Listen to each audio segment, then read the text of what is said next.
Hello बच्चों, क्या हाल चाल? मस्त। तो आज हम लोग क्लास 11th का एक नया टॉपिक पढ़ने चल रहे हैं जिसका नाम है वेक्टर एनालिसिस।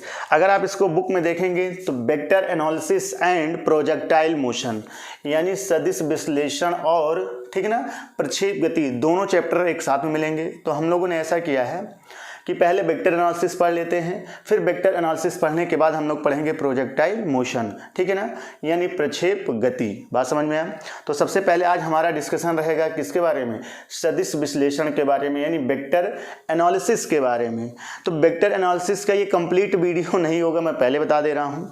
कम से कम वेक्टर एनालिसिस में मिनिमम कम से कम 4 या 5 लेक्चर बनेंगे, है ना, जो भी बन जाए। आज हम लोगों को पढ़ना है कि क्या क्या पढ़ना है इस लेक्चर में मैं आपको बता दूं कि वेक्टर एनालिसिस क्या होता है, ये हमें पढ़ना है। वेक्टर का रिप्रेजेंटेशन कैसे किया जाता है, ये हमें सीखना है। वेक्टर क्वांटिटीज़ और स्केलर क्वांटिटीज़ में डिफरेंस क्या है, ये हमें पढ़ना है। उसके बाद फिर हम लोगों को पढ़ना है कि दो वेक्टरों के बीच एंगल कैसे फाइंड करते हैं, बहुत इंपॉर्टेंट है, जो कि आपको आगे चलकर पूरी फिजिक्स में काम आता रहेगा। उसके बाद फिर हमें पढ़ना है कि कौन कौन से वेक्टर होते हैं, टाइप्स ऑफ वेक्टर, ठीक है ना। यहाँ तक बातें आज हम लोग इस लेक्चर में करेंगे। तो उम्मीद करते हैं कि आप इस लेक्चर को पूरा देखेंगे, क्योंकि कुछ बच्चे होते हैं आते हैं बस 10 सेकंड 20 सेकंड देखते हैं, उसके बाद चले जाते हैं, उससे कोई उनका कुछ फ़ायदा होने वाला नहीं है, ठीक है।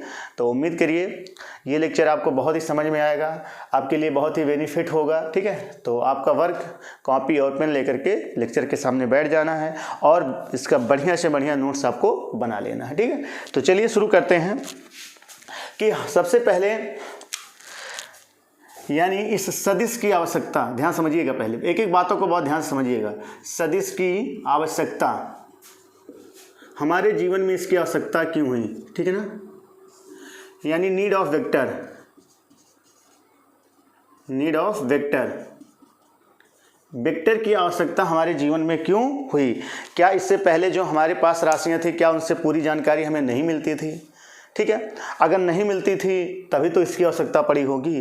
तो कैसे नहीं मिलती थी, पहले इस बात को हमें समझ लेना है, ठीक है ना। जैसे एग्जाम्पल में बात समझिएगा, कोई भी भौतिक राशि को पहले जब हम प्रदर्शित करते थे मेजरमेंट चैप्टर में, तो वहाँ पर हमने कहा था कोई भी फिजिकल क्वांटिटीज हो, कोई भी भौतिक राशि हो, है ना, फिजिकल क्वांटिटीज, इसको कहते हैं फिजिकल क्वांटिटीज, ठीक, यानी भौतिक राशि। कोई भी भौतिक राशि को कैसे प्रदर्शित किया जाता था? PQ बराबर N इंटू यू। बात समझ में आया? ऐसे हम लोग प्रदर्शित करते थे। बात समझ में आया? किसी भी भौतिक राशि को हम लोग इस तरीके से प्रदर्शित करते थे। N इंटू यू बराबर क्या हो गया, ठीक है, मतलब PQ बराबर, P मतलब फिजिकल, Q मतलब क्वांटिटीज, भौतिक राशि बराबर N इंटू यू, जहाँ N क्या होता है, किसी भी राशि का मैग्नीट्यूड होता है। मैग्नीट्यूड का मतलब होता है परिमाण, ठीक है। अच्छा, बात समझिएगा, मैं एक एक क्लियर करूंगा एक एक बातों को, बस आप बने रहिए बस। U का मतलब होता है यूनिट, यूनिट मीन्स होता है मात्रक, ठीक है। मैंने क्या कहा था कि वाई नीड ऑफ वेक्टर, है ना, वाई नीड ऑफ वेक्टर, यानी वेक्टर की आवश्यकता क्यों पड़ी। मेरी बात को समझिएगा बहुत ध्यान से। हमने कहा कि हमारे पास पहले कोई भी भौतिक राशि होती थी तो हमने उसको लिखा था PQ यानी फिजिकल क्वांटिटीज बराबर, किसी भी भौतिक राशि को बताने के लिए हमें दो बातों की आवश्यकता पड़ती थी, परिमाण की और दिशा और मात्रक की, परिमाण और मात्रक की। जैसे मैं ये कहूँ कि मान लीजिए आप मार्केट गए, है ना, हमने कहा वहाँ से आप लेके आइएगा एप्पल, तो आपने क्या किया, मार्केट गए, मार्केट से 2 किलो एप्पल ले आए, है ना, क्या ले आए, 2 किलो एप्पल ले आए। अच्छा, अब आके घर बताए कि मान लो पापा ने आपसे कहा था बेटा जाओ लेके आ 2 किलो एप्पल, तो आप गए मार्केट से 2 किलो एप्पल ले आए, ठीक है। तो पापा ने आपसे कहा कि बेटा 2 किलो एप्पल ले आओ, तो क्या पापा ने आपको पूरी जानकारी दे दी? बिल्कुल दे दी। क्यों? क्योंकि 2 कहा, 2 किलो लाना है, और क्या लाना है, एप्पल लाना, सेब लाना, यानी उसके बारे में पूरा बताया। 2 किलो पूरी यूनिट, पूरा जो है वो क्या दे रहे हैं, इंफॉर्मेशन आपको दे रहे हैं, यानी परिमाण है, यही मैग्नीट्यूड है। जो 2 लिखा है इसी को बोलते हैं परिमाण, ठीक, और यहाँ पर जो लिखा गया है इसको बोलते हैं मात्रक। ये तो ये बता रहा है कि लाना क्या है, यानी 2 किलोग्राम, ये आपको पूर्ण जानकारी दे रहा है। 2 किलोग्राम लाना है, क्या लाना है, एप्पल, सेब लाना है, ठीक है ना। बात समझ में आया? तो जैसे और मान लो हमें भूख लगी है, मैं लेके आता हूँ कि बार केला, है ना, कितने के लिए लेके आता हूँ, मान लो 10 यूनिट, कितने यूनिट, 10 यूनिट, ठीक है। तो यहाँ भी 10 परिमाण हो गया, ये क्या हो गया उसका यूनिट मात्रक मान लो, है ना। इस तरीके से किसी भी भौतिक राशि को बताने के लिए अभी तक हमें केवल 2 ही बातों की आवश्यकता पड़ती थी, परिमाण की और मात्रक की। क्या कोई ऐसी भी भौतिक राशि है जहाँ पर ये हम बताएं कि इन 2 बातों को बता दो, परिमाण और मात्रक बता दें, तो क्या उससे उसकी पूरी जानकारी मिल जाती है कि नहीं मिलती है। अभी तक तो देखो हमने क्या कहा, 2 किलोग्राम कुछ ले आए, 10 किलोग्राम ले आए, आप 200 किलो चावल ले आओ, आप 5 मीटर जाओ, है ना, कितना 2 किलोमीटर चले जाओ अपने मामा के यहाँ, है ना, तो 2 किलोमीटर मामा के यहाँ चले गए, ठीक है। तो क्या इससे पूरी जानकारी मिल रही है?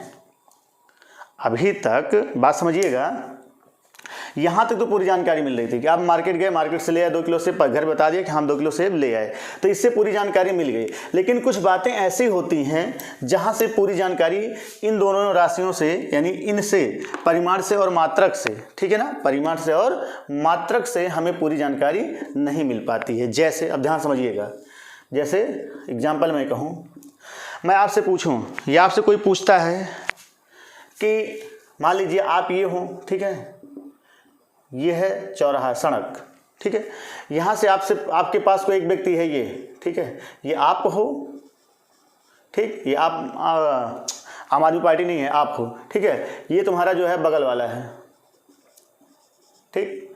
अब ये आपसे पूछता है कि ये बताइए कि यहाँ से, ठीक है, मान लो बीपी इंटर कॉलेज, ठीक है, कितनी दूर है। ये व्यक्ति आपसे पूछता है कि बीपी इंटर कॉलेज कितनी दूर है, तो आपने इसको कहा कि यहाँ से 2 किलोमीटर दूर है ना। कितना किलोमीटर दूर है? 2 किलोमीटर। तो क्या आपने इसको पूरी जानकारी सही दे दी? ठीक, क्या आपने इसको पूरी जानकारी सही दे दी? यानी देखिए 2 किलोमीटर, 2 हो गया परिमाण और ये हो गया आपका किलोमीटर यूनिट, यानी यहाँ पर परिमाण और मात्रक दोनों है। क्या आपने इसको पूरी जानकारी दी? सही नहीं दी। क्यों? क्योंकि आपने कहा यहाँ से 2 किलोमीटर है, तो 2 किलोमीटर वो किधर की ओर जाए? इधर की ओर चला जाए, है ना। यानी कि इसको अगर मैं कहूँ तो ईस्ट वेस्ट और नॉर्थ साउथ। तो अब ये 2 किलोमीटर बेचारा यहाँ से किधर जाए? इधर की ओर जाए, इधर की ओर जाए, इधर की ओर जाए, इधर की ओर जाए, कोई पता नहीं है। बात समझ में आ रहा है? तो आपने कंप्लीट जानकारी इसको नहीं दी। कंप्लीट जानकारी देने के लिए आपको कहीं ना कहीं ये भी बताना चाहिए था कि 2 किलोमीटर तो जाओ, या तो पूर्व जाओ जिधर की ओर स्कूल हो, है ना, वो डायरेक्शन लेकर के उसको बताओ, दिशा भी बताओ। जब दिशा बता देते हो तब पूरी जानकारी आप इसको दे देते हो। बात समझ में आ रहा है? अगर आप दिशा नहीं बताते हो तो आप पूरी जानकारी इसको नहीं दे पा रहे हो। तो मैं कहने का मतलब क्या है, कुछ हमारे पास फिजिकल क्वांटिटीज़ ऐसी होती हैं, कुछ भौतिक राशियाँ ऐसी होती हैं जहाँ पर इन्हीं दोनों से बात बन जाती है, परिमाण और मात्रक से। लेकिन कुछ फिजिकल क्वांटिटीज ऐसी होती हैं जहाँ पर परिमाण और मात्रक से बात नहीं बन पाती, वहाँ डायरेक्शन भी बताना पड़ता है। बात समझ में आया? तो कहीं ना कहीं डायरेक्शन को बताने के लिए ही वेक्टर की आवश्यकता पड़ी। बात समझ में आ रहा है? यानी परिमाण और मात्रक से काम नहीं चला तो एक नया चीज हमें बताना पड़ा। वो क्या बताना पड़ा? डायरेक्शन। वही डायरेक्शन ही क्या है? सदिश है। बात समझ में आया? वही डायरेक्शन, वही दिशा ही क्या है? सदिश है। क्लियर हो गया? तो बात समझ में आ गया? ठीक है, उम्मीद करते हैं आपको समझ में आया होगा। जैसे मैं ये कह दूं, ठीक है, आपको मिठाई खाने का मन कर रहा है, ठीक ना, आप किसी बच्चे को भेज दिए, जाओ बाजार से 2 किलो मिठाई लेके आओ, है ना। अब ये बच्चा यहाँ से तो निकला, देखो ध्यान समझिएगा, ये आपका घर है ना, ये आपका घर है, ये तो व्यक्ति है, मतलब उस व्यक्ति में ये व्यक्ति घर से अपने निकल रहा है और इस घर में बैठा कोई व्यक्ति इससे कहा जाओ 2 किलो क्या ले आओ? मिठाई। 2 किलो मिठाई लेने जा रहा है ये, ठीक है। अब ये आगे चला गया, चौराहे पर पहुंचा, मिठाई की दुकान इधर है, क्या समझना, मिठाई की दुकान इधर है ईस्ट की ओर, ठीक। अब ये व्यक्ति यहाँ पर जब पहुंचा चौराहे पर तो किसी से पूछा, भैया बताओ कि हमें मिठाई लेना है, मिठाई की दुकान कहाँ है? तो ये बड़ी जल्दी में था ना, क्योंकि इसको मिठाई जल्दी लाना था। तो यहाँ पर कोई व्यक्ति था, वो इसको बताया भैया यहाँ से 500 मीटर दूर है, 500 मीटर।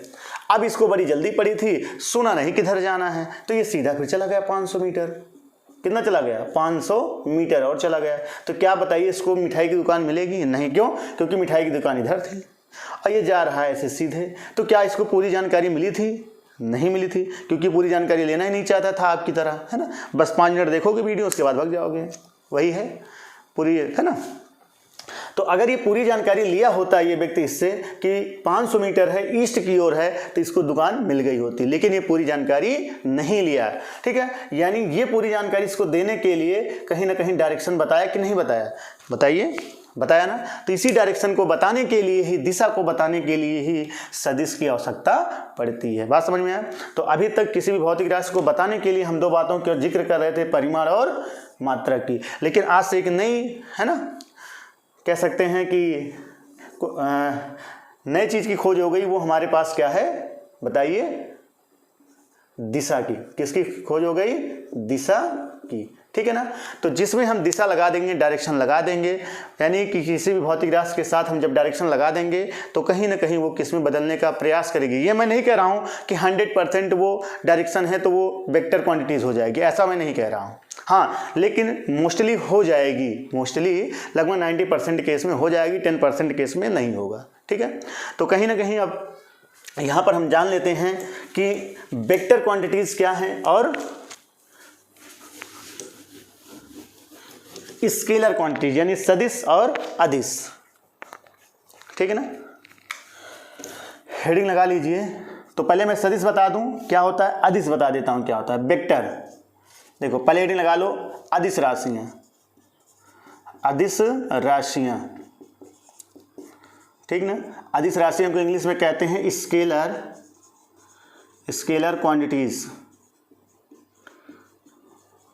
तो स्केलर क्वांटिटीज में भी हम, जैसे हमने आपको बताया था PQ फिजिकल क्वांटिटीज में, वो अदिश ही राशियाँ थी जिसमें केवल किसकी जरूरत पड़ी थी? 2, परिमाण और मात्रा की। यानी वह भौतिक राशियाँ, है ना, वह भौतिक राशियाँ आप लिख सकते हैं, वह भौतिक राशियाँ जिसमें केवल परिमाण और, बताइए, मात्रा की, केवल परिमाण, ऐसा लिख दो, परिमाण लिख रहे हो तो मात्रा लिखोगे ही लिखोगे। ठीक है। जिसमें केवल किसकी आवश्यकता पड़ती है?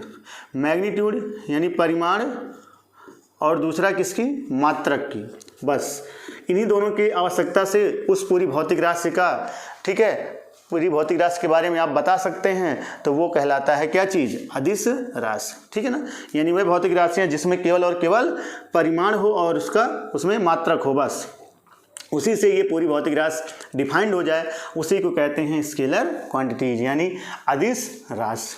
ठीक है। अब दूसरी बात आती है सदिश राशि। अच्छा, इसके एग्जाम्पल कुछ लिख दिया जाए। एग्जाम्पल आप लिख सकते हैं, ठीक है ना। द्रव्यमान, ठीक, जिसको इंग्लिश में कहते हैं मास, वो खाने वाला मास नहीं, ठीक। दूसरा मास हो गया, कार्य हो गया, ठीक, जिसको कहते हैं वर्क। द्रव्यमान हो गया, कार्य हो गया, समय हो गया, जिसको कहते हैं टाइम, ठीक। और उसके बाद आपका चाल हो गया, यानी स्पीड। उसके बाद आपका कुछ भी लिख सकते हो, ताप वगैरह लिख सकते हो, ताप, है ना, टेम्परेचर, ठीक। ये सब ऐसे जो भी फिजिकल क्वांटिटीज हैं, इनको हम कहते हैं स्केलर क्वांटिटीज, यानी अदिश राशियाँ। बात समझ में आया। दूसरी बात कर लेता हूँ सदिश राशियाँ की, है ना, वेक्टर क्वांटिटीज, सदिश राशि, सदिश राशियाँ, ठीक है ना। देखो यहाँ पर किसी भी, चाहे कार्य हो, है ना, चाहे समय हो, चाहे चाल हो, चाहे ताप हो, चाहे द्रव्यमान हो, इन सभी में डायरेक्शन की कोई आवश्यकता नहीं पड़ती है। जैसे मैं कहूँ 5 किलोग्राम या 2 मीटर, है ना, बात समझिए, 5 किलोग्राम या 10 किलोग्राम, क्या इन सब में कोई डायरेक्शन की आवश्यकता है? 5 किलोग्राम, अरे ये क्या है? परिमाण है ना। बात समझिए, यहाँ पर ये 5 किलोग्राम उत्तर पश्चिम लगाने से कोई मतलब है नहीं। वर्क आपने कार्य किया 100 जूल, 50 जूल, उत्तर दक्षिण, ऐसा कोई मतलब जरूरत नहीं है। टाइम है ना, टाइम बीतता जा रहा है, 10 घंटे, 5 घंटे, उसमें कोई डायरेक्शन का मतलब नहीं होता है। तो ऐसी राशियों को हम लोग कहते हैं अदिश राशियाँ। दूसरा हमारे पास है सदिश राशियाँ। सदिश राशियाँ किसे कहते हैं? वह भौतिक राशियाँ जिनमें परिमाण परिमाण का मतलब मैग्नीट्यूड, ठीक, प्लस, यानी आप लिखेंगे, मैं पहले एक बार डेफिनेशन बोल दूं, आप लिख लीजिए, यानी वह भौतिक राशियां जिसमें परिमाण और दिशा के साथ साथ, परिमाण और दिशा के साथ साथ परिमाण और दिशा के साथ साथ सदिश के योग के नियम, सदिश के योग के नियम का पालन करने वाली राशियां, सदिश के योग के नियम का पालन करने वाली राशियां क्या कहलाती हैं? सदिश राशियां कहलाती हैं। ठीक है ना। अब देखिए, सदिश राशियों में किसकी जरूरत पड़ेगी? परिमाण की, ठीक है ना। दूसरा यूनिट तो रहेगा ही,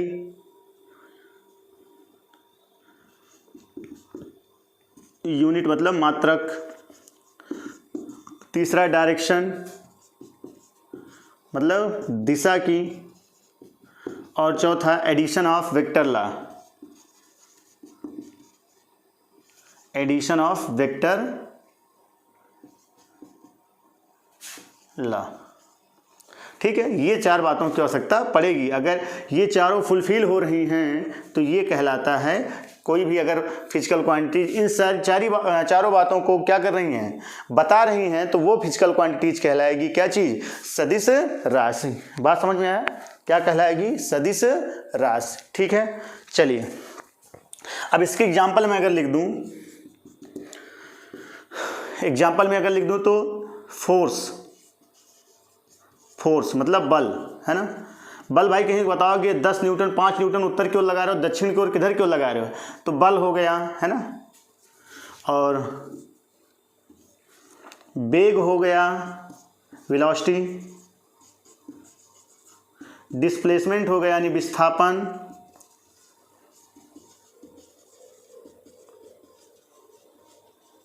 ठीक।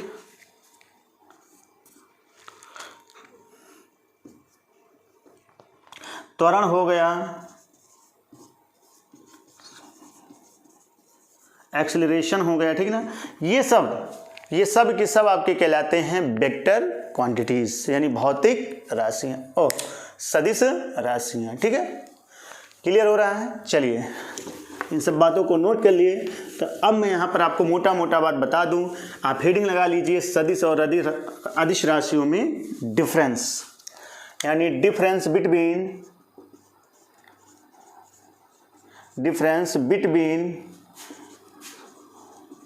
स्केलर एंड वेक्टर क्वांटिटीज, ठीक ना। यानी सदिश और अदिश राशियों में अंतर, सदिश, पहले अदिश लगा लो, अदिश एवं सदिश राशियों में अंतर, ठीक है ना। चलिए हेडिंग लगा लीजिए, इधर अदिश और इधर लगा लीजिए सदिश, ठीक है ना। इधर एक पहला आप लगा लीजिए अदिश और दूसरी तरफ लगा लीजिए सदिश, ठीक है। चलिए सदिश में यहाँ पर अगर मैं पहले लिख दूँ अदिश में, तो अदिश में केवल और केवल किसकी जरूरत पड़ती है? न्यूमेरिकल वैल्यू की, यानी उसके परिमाण की, ठीक है ना। यानी इसमें केवल क्या होता है? अदिश राशियों में केवल और केवल परिमाण की आवश्यकता होती है ना, परिमाण की आवश्यकता, यानी मैग्नीट्यूड ओनली। अच्छा, लेकिन सदिश को बताने के लिए 3 बातों की आवश्यकता पड़ती है। किसकी? नंबर 1 परिमाण हो, ठीक। नंबर 2 दिशा हो, नंबर 3 सदिश योग के नियम का पालन, सदिश योग के नियम का पालन। देखो ये क्या है सदिश योग के नियम का पालन, इसी चैप्टर में आप आगे सीखेंगे, ठीक है ना। तो यहाँ पर मैं इसका जिक्र नहीं कर रहा हूँ। यानी मैग्नीट्यूड मैग्नीट्यूड की आवश्यकता होती है, डायरेक्शन की और addition of vector, addition of vector. ठीक, मतलब वो सदिश योग के नियम का भी पालन करना चाहिए। अगर कोई हमारे पास भौतिक राशि है, उसके पास केवल परिमाण है, मैग्नीट्यूड है, तो वो अदिश होगा। अगर उसके पास परिमाण है, दिशा है और सदिश योग के नियम का पालन भी कर रहा है। देखो सदिश योग का नियम हम लोग आगे पढ़ेंगे, समांतर चतुर्भुज का योग का नियम, त्रिभुज का, बहुभुज का, बहुत सारे ऐसे नियम हैं, मतलब 3 तो मेनली हैं, उन्हीं को हम लोग पढ़ेंगे। ठीक है, तो वो हम आगे सीखेंगे क्या होता है। तो बस अभी इतना आपको याद रखना है। ठीक है ना। दूसरी बात, इसको बीजगणितीय योग से आसानी से जोड़ा जाता है ना। ये बीजगणितीय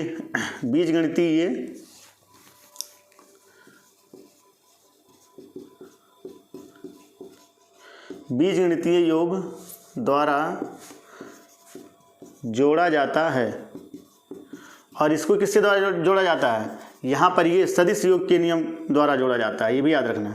नंबर दूसरा, सदिश योग के नियम द्वारा जोड़ा जाता है। ठीक है, ये आप याद रखिए। ठीक है, यहाँ पर तो ऐसे बीजगणितीय योग के नियम के अनुसार, एग्जाम्पल मैं अगर कहूँ, ध्यान समझिए, जैसे मैं कहूँ 2 + 3 = तो आप बता देंगे 5, 4 + 7 = आप बता देंगे 11, ऐसे जनरली इसमें बता देंगे। लेकिन इसमें ध्यान समझिए, अगर ये vector A plus vector B, ठीक है ना, बराबर यदि इनका, देखिए ध्यान समझिएगा,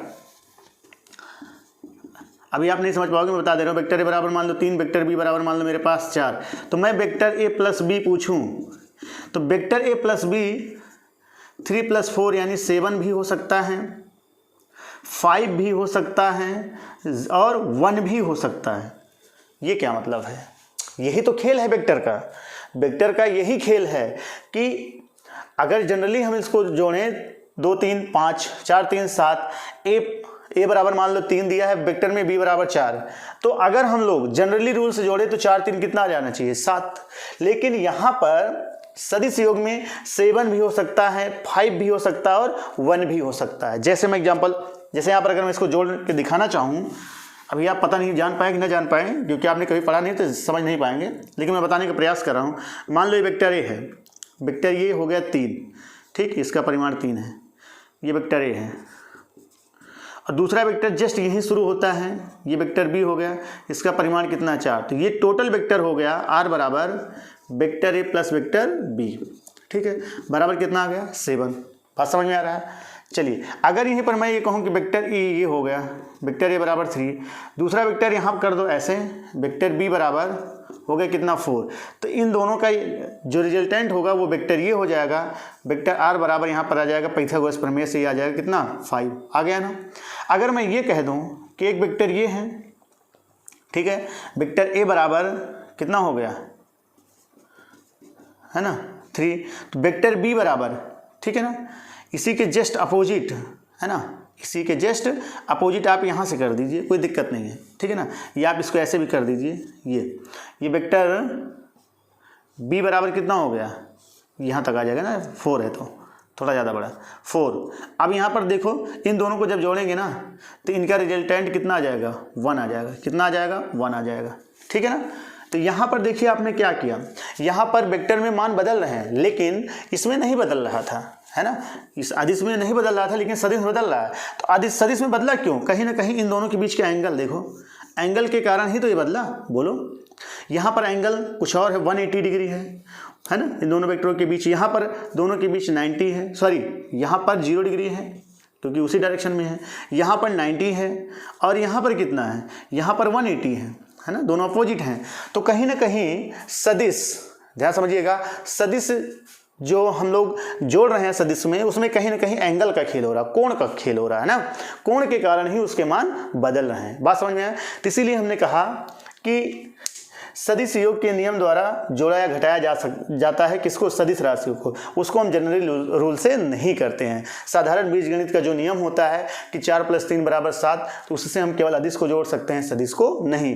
इसके जोड़ने के लिए देखिए आपने क्या देखा कि इनके बीच का एंगल, दोनों वेक्टरों के बीच का कोण बदल रहे हैं तो उनके मान भी बदल जा रहे हैं। ठीक है, तो ये हम सीखेंगे भी आगे, आप परेशान मत होइए, केवल आप सीखते चलिए बस। ठीक है, चलिए आगे चलते हैं। तो ये 2 अंतर हो गए हमारे इसमें, ठीक है ना। चलिए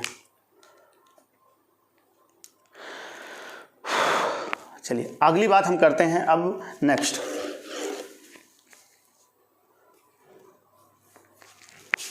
ठीक है, सबसे ज़्यादा इंपॉर्टेंट पॉइंट, नोट पॉइंट, इसको बना लीजिए। ठीक है, देखिए अगर कोई भौतिक राशि, ठीक है, अगर कोई वेक्टर क्वांटिटी ऐसा कहो,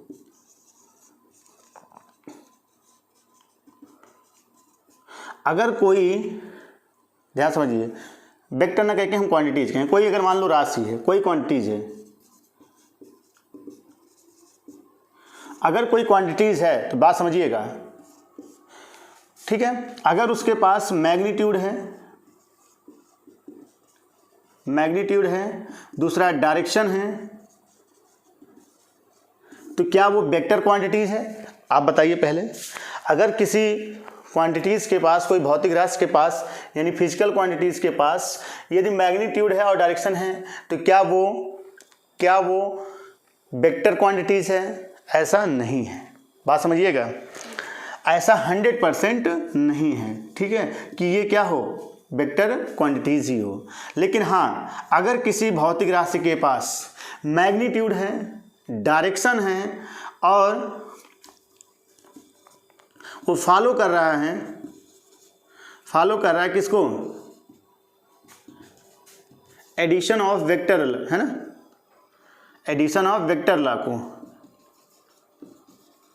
अगर वो सदिश योग के नियम का पालन कर रहा है तो वो वेक्टर 100%, तो वो कह सकते हैं कि भौतिक राशि 100% आपका क्या होगा, सदिश राशि होगा, यानी वेक्टर क्वांटिटीज होगी। बात समझ में आया?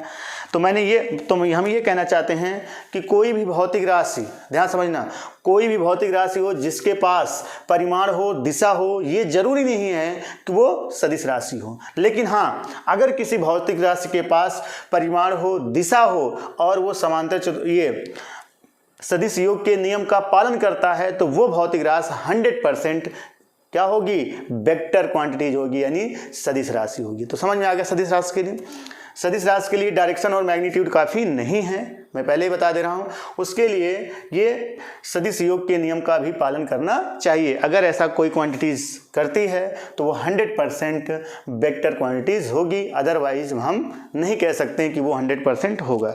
ठीक है, इसका एक बहुत अच्छा सा एग्जाम्पल होता है, एक एग्जाम्पल है इसका बहुत अच्छा सा, ध्यान समझिएगा।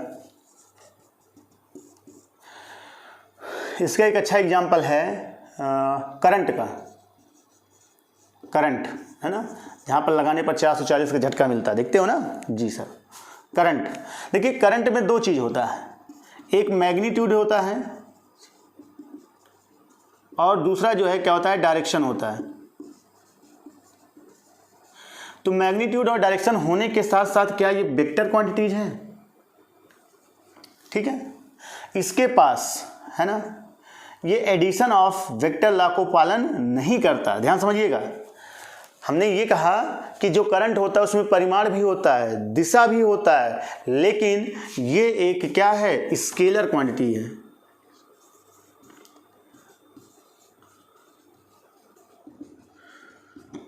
यानी एक क्या है, ये अदिश राशि है। बात समझ में आया? क्यों अदिश राशि है? इसलिए अदिश राशि है क्योंकि ये सदिश योग के नियम का पालन नहीं करती। जैसे अगर मैं ये कह दूं, ध्यान समझना मेरी बात को, ये वेक्टर देखो, ये करंट है, यहाँ पर 3 एम्पियर का करंट बह रहा है, इसमें वायर में 4 एम्पियर का करंट बह रहा है। ठीक है, एम्पियर, यहाँ पर 4 एम्पियर का करंट, और इनके बीच का एंगल कितना है, 60। तो यहाँ पर ये देखा गया कि ये दोनों करंट जब इस वायर में आए तो टोटल 4 और 3 कितना आ गया, बताइए, 7 एम्पियर का करंट इसमें बहने लगा। तो ये डायरेक्ट 3 और 4 मिलके 7 एम्पियर का, ठीक है। लेकिन अगर हम देखो ये जनरली रूल से जोड़ा गया ना, अलजेब्रा रूल से, 3 और 4 7 हो गया, एंगल का कोई खेल हुआ नहीं हुआ। लेकिन अगर ये सदिश होता तो क्या आता है, तो सदिश के लिए भी हम आगे फार्मूला सीखेंगे। R बराबर होता है p square plus q square plus 2pq cos theta, ये होता है, ठीक है। ये ऐसा होता है पीछे, ठीक है, आप पीछे सीखेंगे और आगे चल सीखेंगे। तो देखो p का मान लो ये p है, ये क्या है q, ठीक है ना। तो p का मान चलो 3 4, 3 का स्क्वायर 9, 4 का स्क्वायर 16 प्लस 2 3 इंटू 4 है ना, 3 into 4 into cos 60 cos 60, cos 60 का मान कितना होता है, देखिए 16 9 25 प्लस 4 3 12 और 2 कितना हो जाएगा, 4 3 12 दूना 24, cos 60 का मान कितना होता है 1/2, ये हो जाएगा 12, 25 और 12 37। चलिए 37 का वर्गमूल क्या 7 आएगा, नहीं। अगर 49 यहाँ पर आता 49 तो 7 आ जाता। बात समझ में है।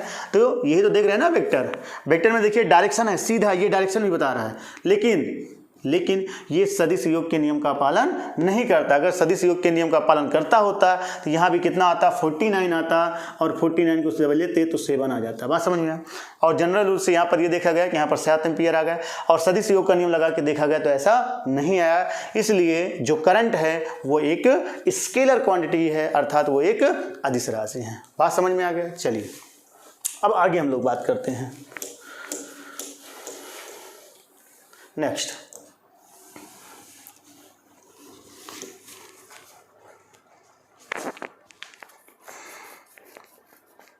चलिए अब हेडिंग लगा लीजिए सदिश का निरूपण। सदिश का निरूपण यानी उसको कैसे प्रदर्शित किया जाता है, रिप्रेजेंटेशन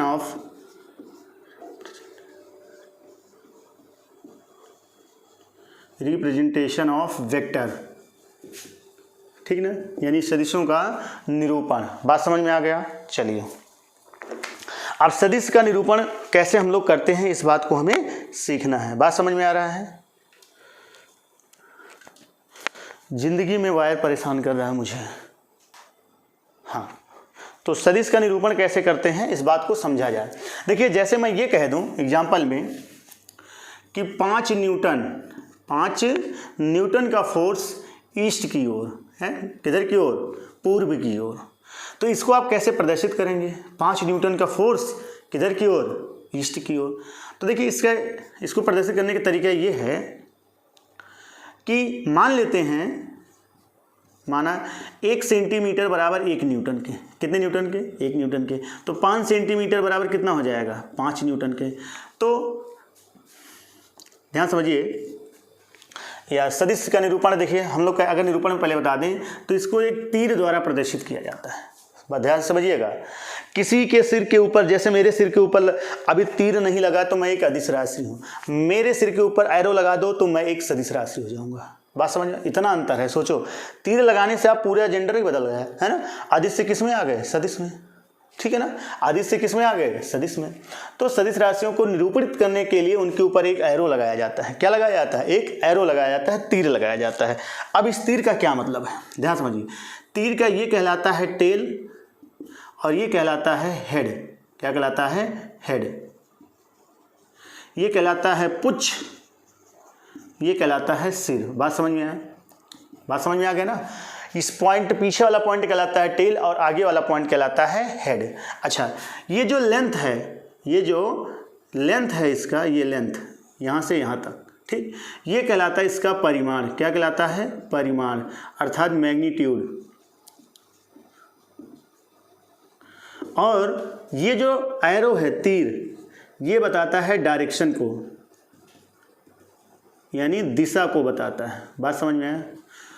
वो दिशा तुम्हारी वाली नहीं, ये दिशा दूसरी है, ईस्ट ये वाला है ना, नहीं अपना वाला सोचने लगो। हाँ, तो हमने कहा, जैसे हम यहाँ पर हमें एग्जांपल में ये प्रूव बताना था कि 5 न्यूटन ईस्ट, 5 न्यूटन का बल लगाना ईस्ट की तरफ। तो हमने मान लिया कि 1 सेंटीमीटर बराबर कितना, 1 न्यूटन। तो 5 सेंटीमीटर का एक रेखा खींच दो, है ना। तो ये रेखा कितनी है, 5 सेंटीमीटर। 5 सेंटीमीटर लॉन्ग है और ये 5 सेंटीमीटर प्रेजेंट करेगा किसको, 5 न्यूटन को। बात बची किसकी, ईस्ट की ओर, तो ईस्ट इधर की ओर है, ईस्ट ऐसे लगा दो, हो गया इसका निरूपण। बात समझ में आ गया। यानी यहाँ पर कोई हमें बल दिया था, मान लो P बराबर कह रहा 5 न्यूटन ईस्ट की ओर, तो इसका रिप्रेजेंटेशन ऐसे कर दो, या तो इतना लंबा बार बार पाई कौन खींचे, हमने कहा इतना लंबा पाई कौन खींचे, एरो कौन लगाए, तो सबसे बढ़िया ये है कि ये जो वेक्टर है ना, ये जो राशि दिया हुआ ना 5 न्यूटन की ईस्ट, इसी के ऊपर एरो लगा दो, ये अपने आप में सदिश हो गया। बात समझ में आ गया, ये अपने आप में ही क्या हो गया, सदिश हो गया। बात समझ में आ गया जी सर। अब यहाँ पर अगर वेक्टर ऐसे लिखा हुआ है तो इसका मतलब जो यहाँ पर लिखा है ये एक अब सदिश राशि हो गया। ये कौन सी राशि हो गई, वेक्टर क्वांटिटीज हो गई।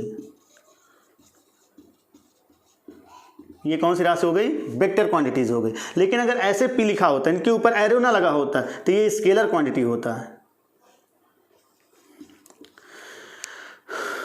स्केलर क्वांटिटीज, ठीक है ना, ये स्केलर क्वांटिटीज होता है। अच्छा, अगर मैं ऐसे लिख दूं, ध्यान समझिएगा, ऐसे, तब भी ये एक स्केलर क्वांटिटी है।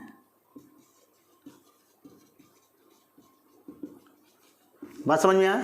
अगर मॉड के अंदर वेक्टर लिखा हुआ है तब भी उसका मतलब स्केलर क्वांटिटी ही होता है, यानी इसका केवल परिमाण है, ठीक है ना, केवल क्या है, परिमाण बताया जा रहा है। जैसे यहाँ पर वेक्टर P बराबर 5 न्यूटन ईस्ट की ओर, तो अगर ये वेक्टर P पूछे तो केवल और केवल कितना होगा, 5 होगा, केवल कितना होगा, 5 होगा। डायरेक्शन छोड़ दो, दिशा छोड़ दो। तो अगर एरो लगा है किसी वेक्टर के ऊपर तो वो एक सदिश राशि, लेकिन मॉड के अंदर अगर लगा है तो वो कहीं ना कहीं स्केलर क्वांटिटीज को, अगर P वैसे ही लिखा है, मॉड में नहीं है, ना इसके ऊपर एरो लगा है, तब भी वो एक स्केलर क्वांटिटीज को प्रदर्शित करती है। बात समझ में आ गया जी सर। चलिए अब इसको हम लोग और देखते हैं, समझ में आ गया। ये पूरा वेक्टर क्वांटिटीज को एरो द्वारा प्रदर्शित किया जाता है। पीछे वाला ये पुच्छ, ये सिर है ना, ये इसका जो लेंथ होता है इसके परिमाण को बताता है, मैग्नीट्यूड को, और जो आगे लगा होता है तीर वो बताता है दिशा को। चलिए अब इसको हम प्रदर्शित करते हैं ईस्ट वेस्ट नॉर्थ और साउथ की दिशा में। देखिए जैसे अगर मैं ये कहूँ, ध्यान समझिएगा, ये होता है ईस्ट, ये होता है वेस्ट, और ये होता है नॉर्थ, और ये होता है साउथ। ध्यान, ये तो सबको पता होगा, जनरल बातें हैं, है ना।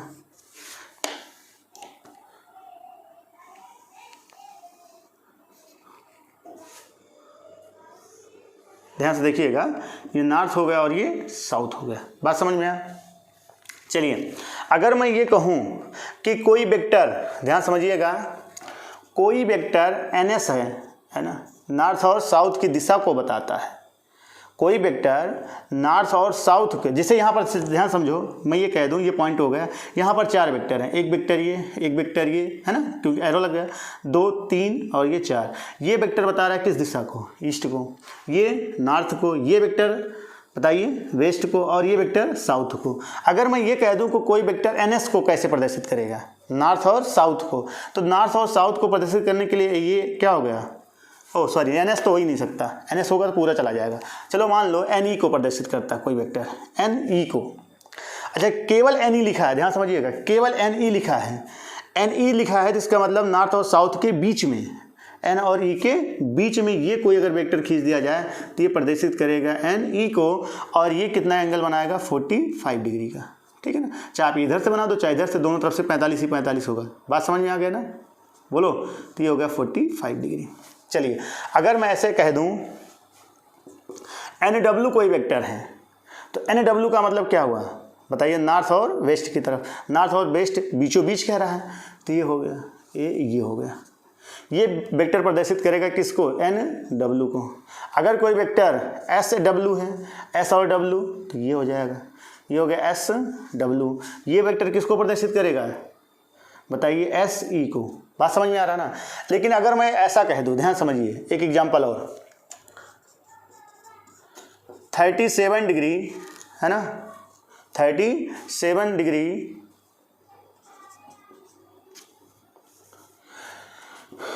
N2W, ध्यान समझिए। अब देखिए इसमें क्या, इसको कैसे प्रदर्शित करेंगे, 37 डिग्री N2W मतलब 37 डिग्री नॉर्थ से साउथ की तरफ, तो ये नॉर्थ है, सॉरी नॉर्थ से वेस्ट की तरफ, तो ये नॉर्थ हो गया, ये वेस्ट हो गया।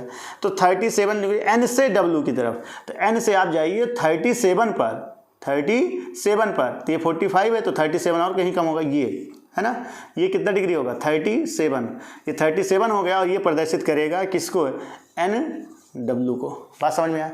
अगर ये मैं कह दूं 60 डिग्री SE 30 डिग्री S2E, इसका मतलब क्या हुआ, 60 डिग्री पर खींचना है S से E की ओर, तो ये हो गया S, ये हो गया E, तो ये तो है भैया कितना 45 बीचों बीच गया, 45 15 और मार दो इधर कहीं, तो ये हो जाएगा टोटल, ये कितना हो गया 60, और ये प्रदर्शित करेगा वेक्टर SE। क्या ये समझ में आ गया आपको, रिप्रेजेंटेशन इसमें समझ में आ गया, बोलो। अगर यहाँ तक समझ में आ गया तो इसको बना लो।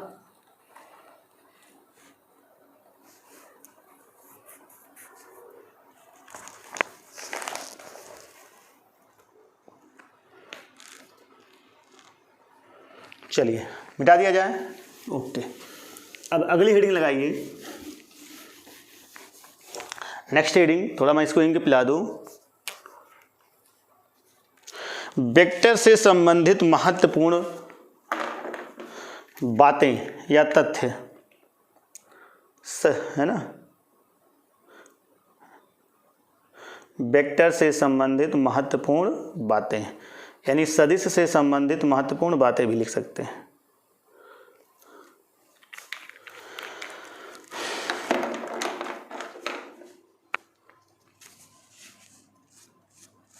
ठीक ना, चलिए हेडिंग लगाइए, इंपॉर्टेंट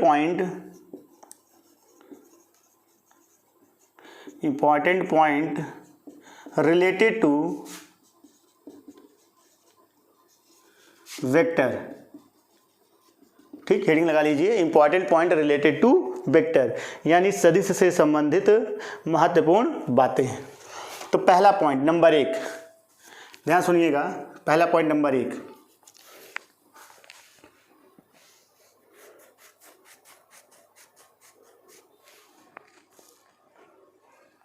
पहला पॉइंट ये है कि किसी सदिश को, ध्यान सुनिएगा, किसी सदिश को 2 पाई का मतलब जानते हैं ना कितना, 360 अंश घुमाने पर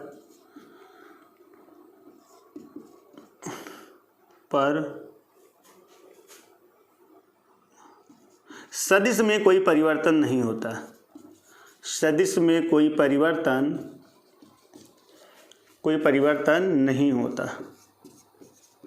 इसका क्या मतलब है, ध्यान समझो। जैसे मैं ये कह दूं कि मान लीजिए ये कोई सदिश है, ये ठीक है ना, ये कोई सदिश है, वेक्टर है।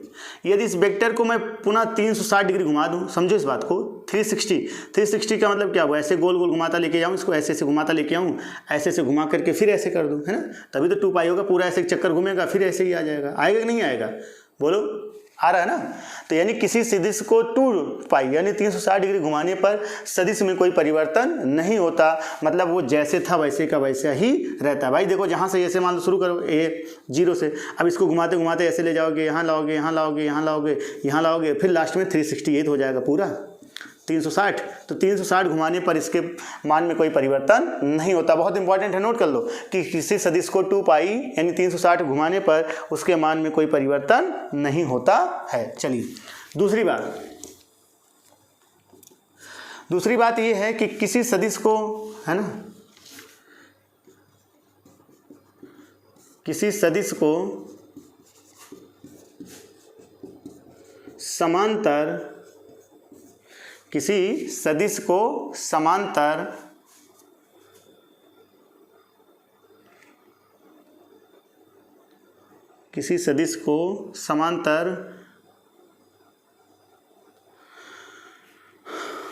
इसमें क्या लिख दूं मैं, पैरेलल शिफ्टिंग इसको कहते हैं, यानी किसी सदिश को समांतर प्रदर्शित, कहीं भी प्रदर्शित कर सकते हैं, ऐसा लिख दीजिए, किसी सदिश को समांतर कहीं भी प्रदर्शित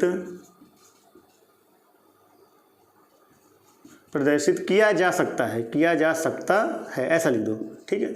जैसे मैं ये कह दो, ध्यान समझना, ये कोई वेक्टर है, ठीक है ना, इसी के पैरेलल, इसी के समांतर आप यहाँ भी इसको प्रदर्शित कर सकते हैं, यहाँ प्रदर्शित कर सकते हैं, यहाँ बना सकते हैं, यहाँ बना, इसका आगे यूज बहुत है, या ध्यान समझिएगा। ये अगर कोई वेक्टर है, इसी के पैरेलल इधर कर सकते हैं, इसी के पहले इधर कर सकते हैं, इधर कर सकते हैं, कहीं भी, तो ये इसको बोलते हैं सदिशों का समांतर, ठीक है ना, निरूपण। यानी कि समांतर को, सदिश को हम कैसे कहीं भी प्रदर्शित करते हैं, वो तरीका यही है कि अगर कोई सदिश है, इसी के समांतर हम पीछे आगे ऐसे, आगे यहाँ कहीं भी ऐसे हम इसको प्रदर्शित कर सकते हैं, ठीक है ना। तो ये होता है, बस ये याद रखना कि अगर ये सदिश है तो ऐसे मत कर देना, डायरेक्शन चेंज हो जाए, डायरेक्शन ना चेंज हो, बाकी कहीं आगे पीछे ले जा सकते हो, ठीक है ना। इसे बोलते हैं पैरेलल शिफ्टिंग इंग्लिश में, इसको क्या बोलते हैं, पैरेलल शिफ्टिंग। बात समझ में आ गया, चलिए क्लियर हो गया। अगली पॉइंट नंबर थर्ड ये कहता है कि किन्हीं दो वेक्टरों के बीच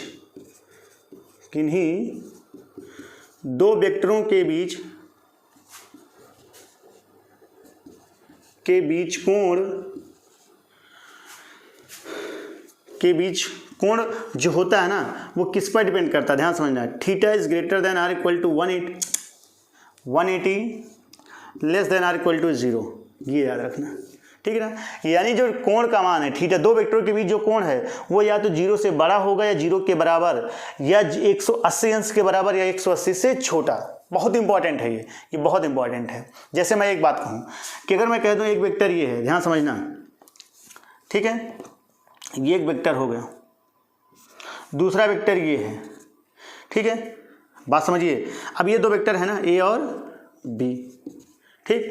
अब इन दोनों वेक्टरों के बीच मान लो 180 डिग्री है, ये 120 डिग्री है, तो ये कितना हो जाएगा, ध्यान समझिए। 360 में से 120 कम कर दो, 240 हो जाएगा ना, 240 डिग्री हो गया। अगर मैं पूछूं आपसे कि वेक्टर ए और वेक्टर बी के बीच का एंगल बताओ, तो कितना बताओगे। तो यहाँ थीटा से समझ में आ रहा है, 0 से बड़ा लेकिन 180 से छोटा, तो दो वेक्टर ए, ये वेक्टर ए हो गया, वेक्टर बी हो गया, इन दोनों के बीच का एंगल कितना होगा, देखिए ये तो होगा, ये थोड़ी ना हो गया, तो 200 180 से ज़्यादा हो रहा है, तो दो वेक्टरों के बीच का कोण यहाँ हो जाएगा 120 डिग्री। बात समझ में आ गया। तो ये नहीं होगा कि आप दो वेक्टरों के बीच का कोण 240 लिख दें, ये गलत हो जाएगा, क्योंकि रूल यही कहता है कि थीटा का मान 0 से बड़ा या 0 के बराबर, 180 से छोटा और या 180 के बराबर। बात समझ में आ गया। चलिए अगला पॉइंट, अगली हेडिंग अब लगा लीजिए, दो वेक्टरों के बीच का कोण ज्ञात करना। हेडिंग लगा लीजिए, बहुत इंपॉर्टेंट है, सब छोटी छोटी बातें हैं। दो वेक्टरों के बीच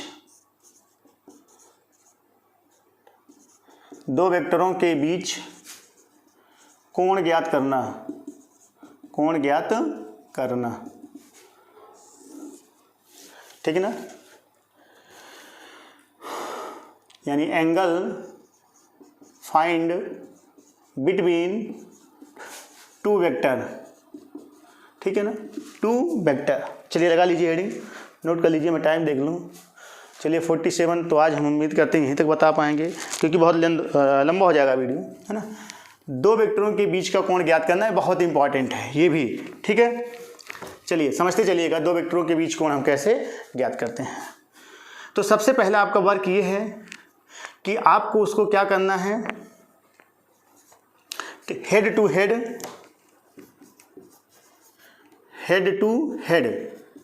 अभी लिख लीजिए, हेड टू हेड या टेल टू टेल,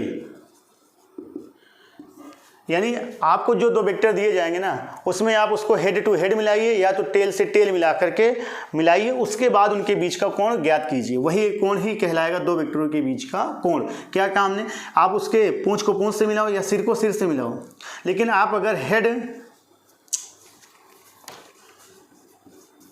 हेड और टू क्या मिलाते हैं, टेल, ठीक, हेड टू टेल मिलाते हैं और उनके बीच एंगल ज्ञात करते हैं, तो वो आपका गलत होगा। जैसे एग्जांपल समझिए, मैं यहाँ पर दो एग्जांपल दे रहा हूँ,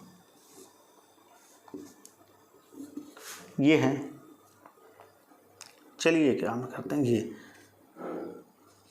ये वेक्टर ए है, ये वेक्टर बी है, इनके बीच का एंगल 135 डिग्री, ये वेक्टर है, ठीक, ये वेक्टर है, इनके बीच का एंगल 45 डिग्री। ये वेक्टर ए हो गया, ये वेक्टर बी हो गया। ध्यान समझिएगा अभी 2-3 हम एग्जाम्पल बना दे रहे हैं।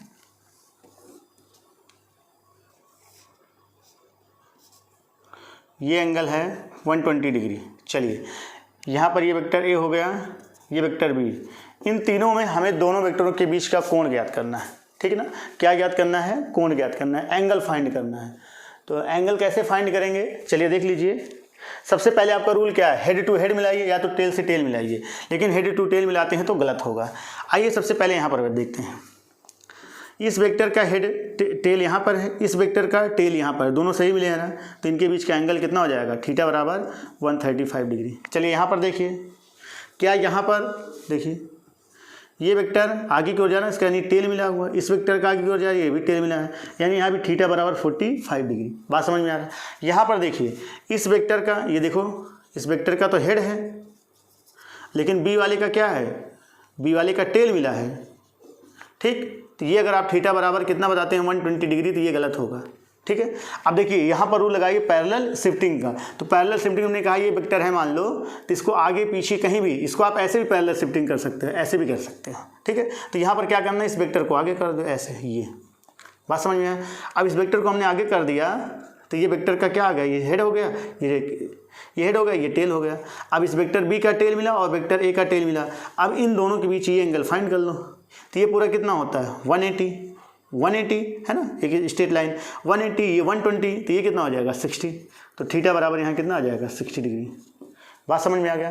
तो दो वेक्टरों के बीच आप एंगल भी फाइंड कर लिए। तो यहाँ पर मैं कुछ आपको क्वेश्चन दे रहा हूँ, उस क्वेश्चन को आप दो वेक्टरों के बीच एंगल फाइंड करिए और इस लेक्चर को यहीं पर हम समाप्त कर देते हैं, ठीक है।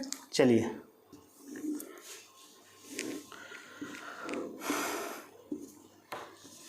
ये आप कमेंट बॉक्स में कर दीजिएगा, ठीक है। चलिए ये वेक्टर ए है और ध्यान से देखिएगा, इसका एरो ये है, ये वेक्टर ए हो गया, ठीक। यहाँ पर ये बना रहा है 45 डिग्री। ये वेक्टर बी है, ये बना रहा है 30 डिग्री, ठीक है। ये वेक्टर सी है, ये यहाँ से बना रहा है 35 डिग्री। आपको ज्ञात क्या करना है? Question mark. क्वेश्चन ये करना है ए एंड बी के बीच, बी एंड सी के बीच, सी एंड ए के बीच, ठीक है ना। इसके बीच आपको थीटा ज्ञात करना है, थीटा बराबर क्वेश्चन मार्क। सबके बीच कोण ज्ञात करना है। बात समझ में आ रहा है? तो ये आपका हो गया क्वेश्चन और इस लेक्चर को यहीं पर करते हैं समाप्त। अगले लेक्चर में हम लोग सीखेंगे कि कौन कौन से सदिश यानी सदिश कितने प्रकार के होते हैं, टाइप्स ऑफ वेक्टर, ठीक है। तो इस लेक्चर को यहीं पर समाप्त करते हैं। धन्यवाद।